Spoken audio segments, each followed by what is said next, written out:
Bismillahirrahmanirrahim. Assalamualaikum warahmatullahi wabarakatuh. Saya Andi Kurniawan dengan NIM 530202094 dari kelas IATE. Pada kesempatan kali ini saya akan menjelaskan tentang zuhud. Makna pengertian zuhud. Zuhud merupakan usaha menghindari dunia apabila dunia itu sampai melalaikan akhirat. Dalam zuhud, sesuatu yang dicintai harus lebih baik daripada yang ditinggalkan. Mencintai akhirat harus lebih baik daripada mencintai dunia. Al-Ghazali mendasarkan pandangannya tentang zuhud kepada Al-Quran, hadis, maupun praktek sahabat. Implikasi dari pandangan hidup zuhud tersebut. Kehidupan dunia dipandang sesuatu yang hancur dan tidak abadi, sehingga para zahid menginginkan sesuatu kehidupan yang abadi. Adapun tujuan zuhud adalah karena ingin selamat dari siksa neraka, ingin mendapatkan pahala, dan karena cinta kepada Allah Subhanahu wa Ta'ala.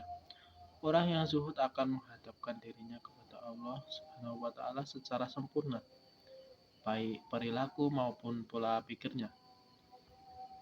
Tercapainya situasi demikian menuntut persyaratan tertentu, yaitu adanya sikap dan geraknya hanya tertuju kepada Allah Subhanahu wa Ta'ala.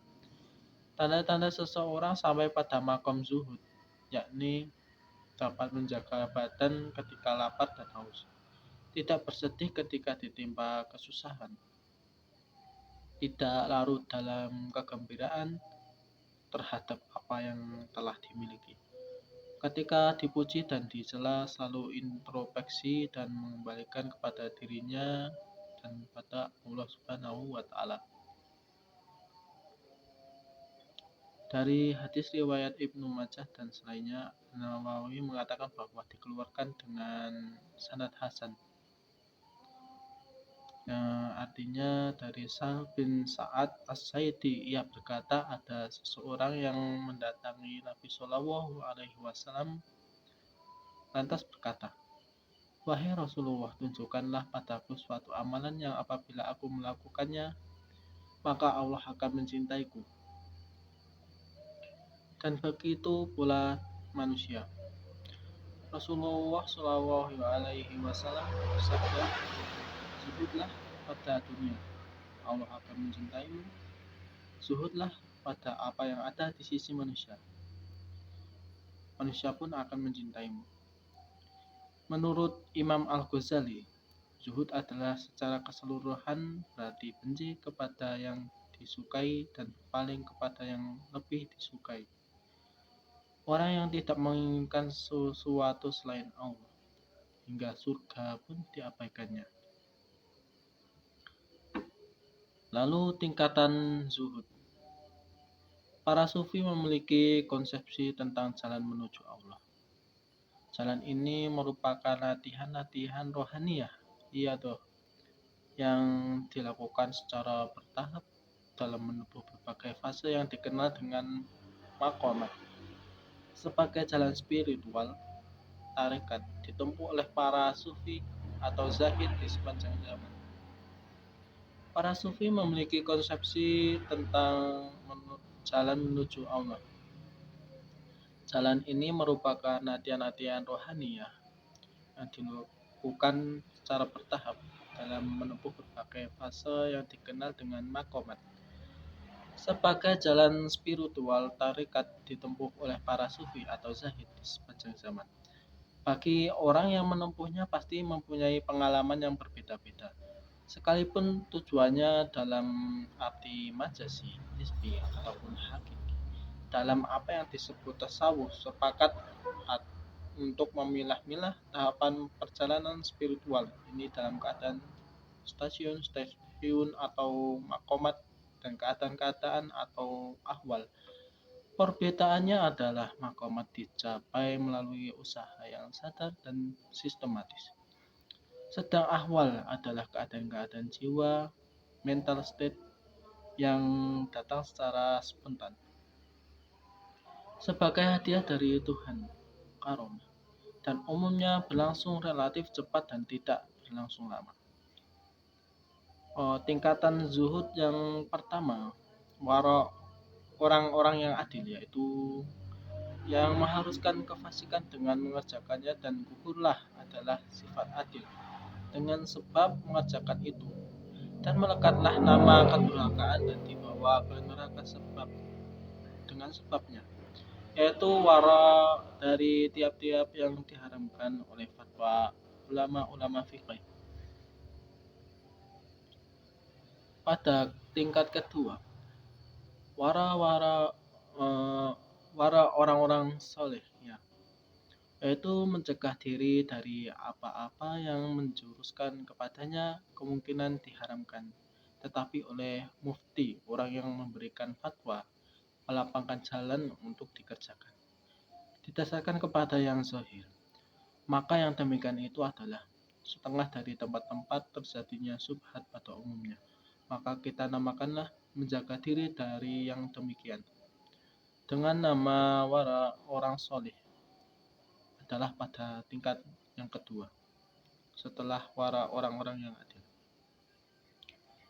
Pada tingkat ketiga, apa yang tidak diharamkan oleh fatwa dan tidak ada syubhat tentang kehalalannya, akan tetapi ditakuti daripadanya, akan membawa kepada yang diharamkan, yaitu adalah meninggalkan sesuatu yang tidak mengapa dikerjakan karena takut dari apanya kalau dikerjakan. Dan inilah wara orang yang bertakwa atau yang disebut al-muttaqin. Nabi Shallallahu Alaihi Wasallam bersabda, tidak akan sampai hamba pada tingkat al-muttaqin sebelum ia meninggalkan apa yang tidak mengapa dikerjakan karena takut daripada ada apanya kalau dikerjakan. Dirawikan oleh Ibnu Majah. Pada tingkat keempat atau yang terakhir, apa yang tidak apa-apa sekali kali kalau dikerjakan dan tidak ditakuti akan membawa kepada apa yang ada apanya, tetapi dikerjakan untuk selain Allah dan di atas bukan niat takwa kepada beribadah kepada Allah, atau menjerumuskan kepada sifat sebab yang memudahkan baginya perbuatan makruh atau maksiat. Mencegah diri dari yang demikian adalah wara orang sidik, wara dan zuhud yang saling berhubungan erat dalam perjalanannya disebut menuju sang kholik maksudnya. Lalu masuk ke pembahasan cara mencapai zuhud.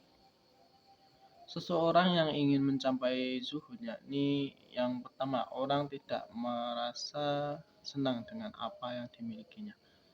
Alangkah rendahnya jika hidup kita tergantung dengan benda mati.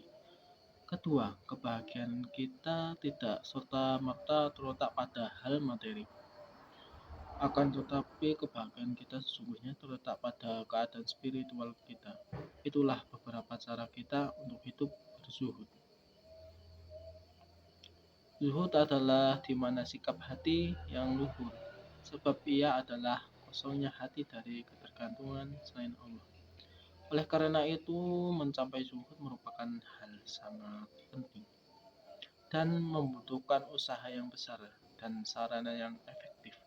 Di antara yang paling penting adalah bergaul dengan mursyid yang menggandeng tangan murid dan menunjukkan pada jalan yang benar, serta membawanya dari tingkatan satu ke tingkatan yang lain dengan cara yang bijaksana dan menjauhkan dari hal-hal yang dapat menjerumuskan kepada hal-hal yang tidak baik. Para pemuka sufi telah mengarahkan pikiran mereka pada hal-hal yang tidak dapat membantu mewujudkan tercapainya maqam zuhud. Di antaranya adalah mengetahui bahwa dunia hanyalah bayangan yang akan hilang dan hanyalah yang palsu. Orang yang meninggalkannya akan pergi ke alam baka. Bisa jadi dia akan memperoleh kebahagiaan, dan bisa jadi juga dia akan memperoleh kesengsaraan. Pada saat itu manusia akan melihat hasil dari perbuatannya. Jika dia berbuat baik, maka dia akan memperoleh kebaikan, dan jika dia berbuat buruk, maka dia akan memperoleh keburukan.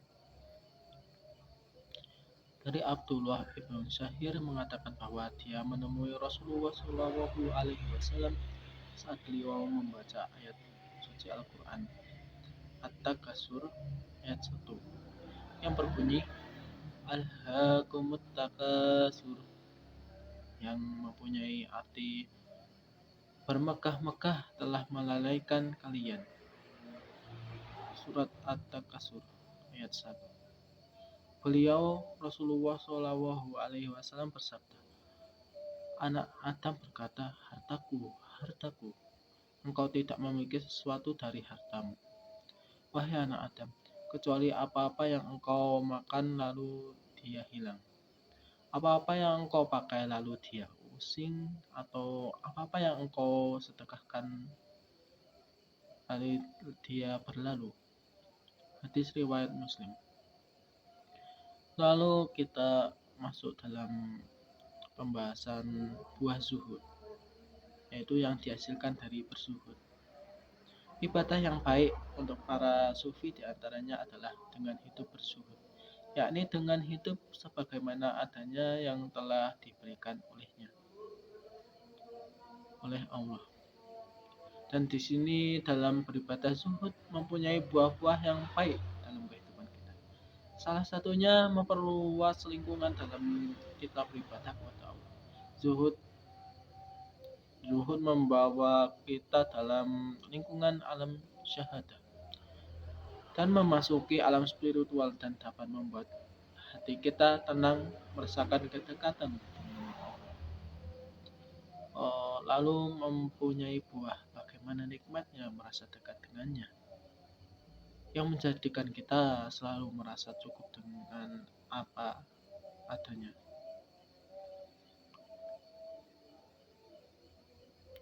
Abu Dzar Ali bin Abi Thalib bersabda, barang siapa zuhud dalam dunia karena tidak sedih dalam kehinaannya dunia dan tidak ambisius dengan apa yang diperolehnya, maka Allah akan memberikan petunjuk tanpa perantara makhluknya. Dia akan mengajari ilmu tanpa mempelajarinya. Allah akan mengokohkan hikmah dalam hatinya dan mengeluarkan hikmah itu dalam lidahnya. Oke, baik, selesai. Dan dari apa yang kita pelajari, bisa kita ambil kesimpulan bahwa zuhud adalah usaha menghindari dunia apabila dunia itu sampai melalaikan akhirat.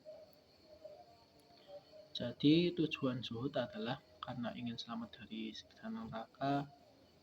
Lalu kita mengambil dari pendapat menurut Syekh Abdul Qadir Al-Jailani, yang zuhud ada dua, yaitu zahid hakiki dengan zahid suwari. Zuhud lahir. Seraya berkata, zahid suwari mengeluarkan dunia dari hadapannya, sedangkan zahid hakiki mengeluarkan dunia dari hatinya. Ibrahim bin Adam berkata, zuhud diklasifikasikan dalam 3 macam, yaitu zuhud fardu, zuhud sebagai keutamaan, zuhud sebagai keselamatan. Ibadah yang baik untuk para sufi yaitu dengan cara berzuhud. Oke, sekian, terima kasih. Wassalamualaikum warahmatullahi wabarakatuh. Alhamdulillah.